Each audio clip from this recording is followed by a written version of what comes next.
In the news headline, federal government seeks United States support for energy transition. Jigawa State distributes school uniforms to over 38,000 female students.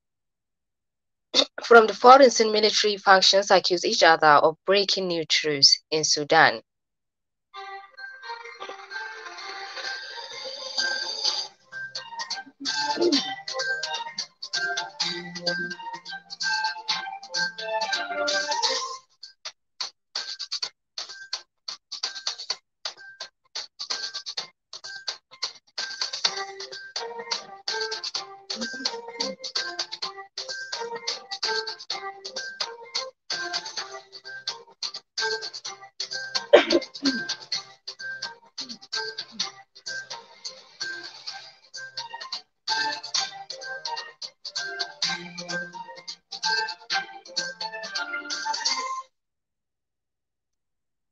Today is Tuesday, 2nd Hijjah 1444 after Hijrah of Prophet Muhammad sallallahu alaihi wasallam, which is 20th June 2023. I am Salma Adam Iku with the news. President Bola Tinubu has called for an equitable balance between fossil fuel and green energy in race for energy transition.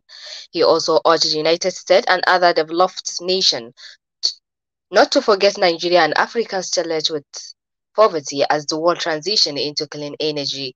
The special advisor to the President on Special Duties, Communication and Strategy, Dele Alake, disclosed this in a statement he signed yesterday in Abuja titled, President Tinubu seek better cooperation with us over energy transition. President Tinubu presented his perspectives to the United States delegation on the role of Nigeria as an oil-producing country and the importance of revenue from fossil oil to national economic well-being. He maintained that the country will all its obligations to climate change and quest for clean energy. President Bola Ahmed Tinubu has promised to give priority attention to the health and safety of Nigerians. The president made the promise yesterday when he received in audience the co-founder of Bill and Melinda Gates Foundation, Mr. Bill Gates, and the president of Aliko Dangote Foundation, Alhaji Aliko Dangote, at the presidential villa, Abuja. The president, in a statement by his spokesman, Dele Alake, said his administration will do all that was required to make their work in Nigeria and Africa successful, particularly in the area of eradicating polio, measles, malaria, and other diseases from the continent. Tinubu commended Bill Gates' effort in the area of climate change and in eradicating polio and malaria from Africa.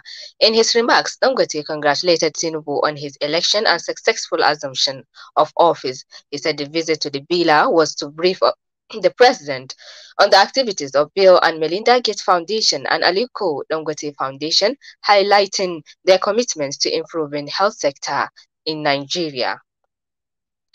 Vice President Kashim Shettima has decorated the newly appointed Acting Inspector General of Police, IGP Kayode Egbetokun, with his new rank. Shettima performed the decoration today at the Presidential Villa, Abuja. President Bola Tinubu had yesterday appointed new service chiefs, Acting Inspector General of Police and Acting Controller General of Customs. The decoration was witnessed by Egbetokun's wife, Elizabeth, outgoing IGP Usman Al-Ghali, and the Chief of Staff to the President, Femi Gbajabiamila. Governor Hof Ozodinma of Imo, Secretary to the Government of the Federation, Senator George Akume, and the newly appointed National Security Advisor, Nuhu Ribadu, were also present at the occasion. Speaking with the State House correspondent after the decoration, Al-Ghali said it was a significant event for the Nigerian police. Kano State has yesterday declared a state of emergency over phone snatching and other criminal activities in Kano metropolis. The Kano State House of Assembly expressed their concerns over rising incident of phone snatching, shoplifting, drug abuse, and other crimes they said were threatening the city's peaceful environment. In a debate of the motion sponsored by the majority leader in parliament, members of the assembly agreed there was an urgent need to address the situation before it worsens. The assembly adopted the motion urging the state government to take all measures to ensure the perpetrators of the crimes were apprehended and brought to justice. The immediate first governor of Benue State, Samuel Ortom, is currently in custody of Economic and Financial Crimes Commission (EFCC). It was gathered that the ex-governor was invited by the anti-graft body for questioning over his stewardship. Ortom, however, dropped into Makurdi's zonal office of the agency at exactly 10 a.m. earlier today. The former governor's media aide Taba Akasi and Principal Special Assistant of Special Duties Abraham Kongu were cited with him. It had reported how Ortom handed over a debt profile of 187.7 billion naira to the administration of Reverend Father Hyacinth Alia. Ortom, at a brief ceremony held at the old banquet hall of the government house in Makurdi, told Alia that the handover notes in 3 volumes were a summary of his 8 years administration. Hadija Local Government Council has banned young boys and girls from night hawkings. This was contained in a statement signed by the media aide to the local government chairman Salisu Sogi Hadija, issued to newsmen. He said the hawkers have been banned from entering and roaming market in the locality from 7 p.m. and after 6 a.m. He said the new law is part of the council's effort to checkmate suspected immorality in the area, including sexual relations between the hawkers and others in the market. The local government chairman Abdul Qadir Umar Bala advised parents and guardians of the young people who sell in the market to complement the government effort by ensuring good moral upbringing of their children. He warned that the law will not be lenient on those who go against it. The news is coming to you from studio of Sahaba FM. More news after the short break. Do stay.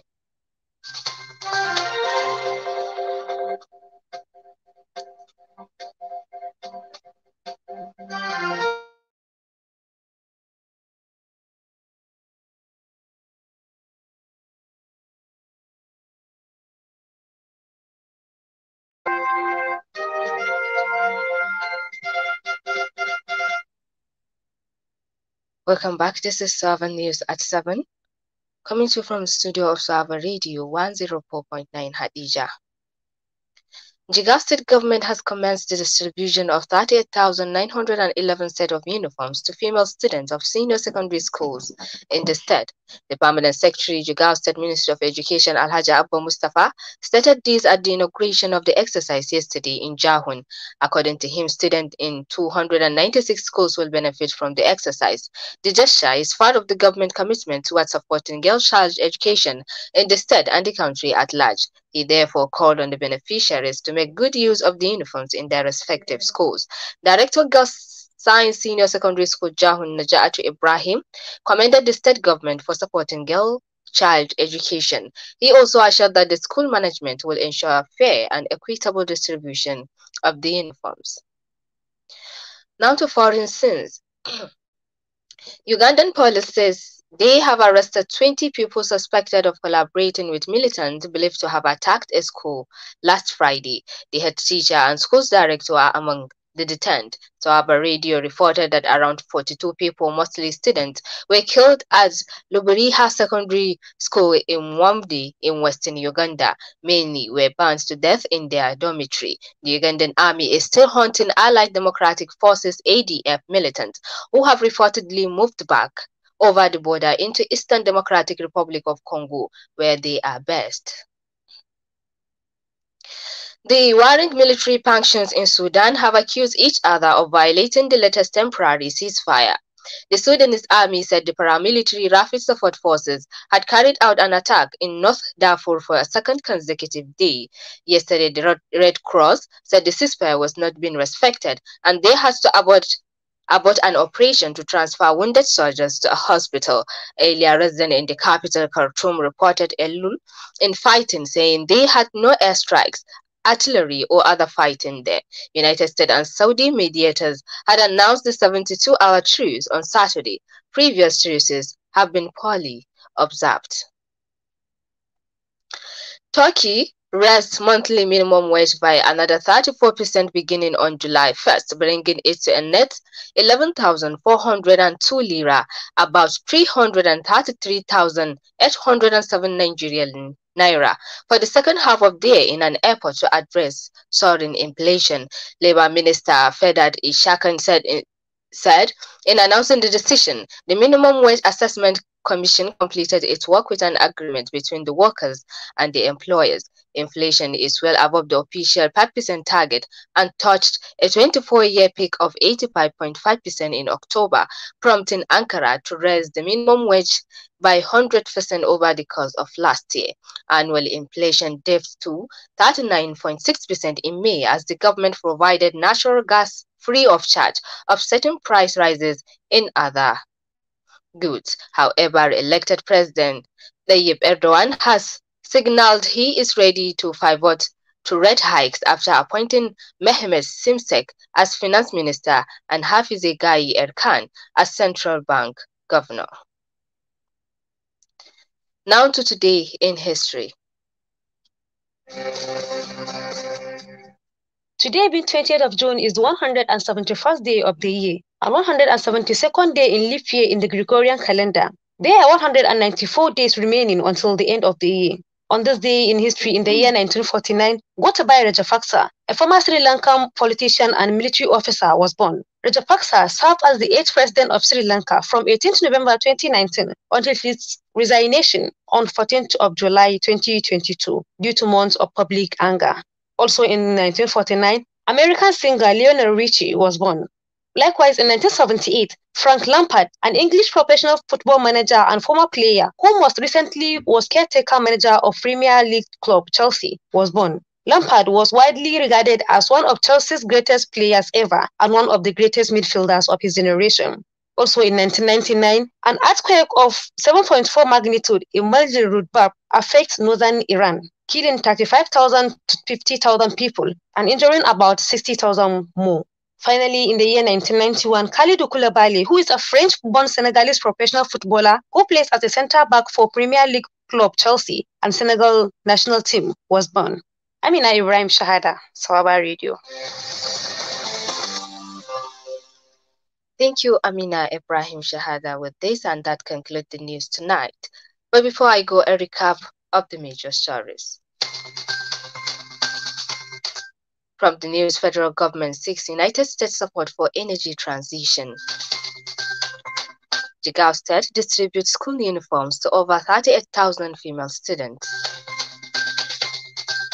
Military factions accuse each other of breaking new truce in Sudan.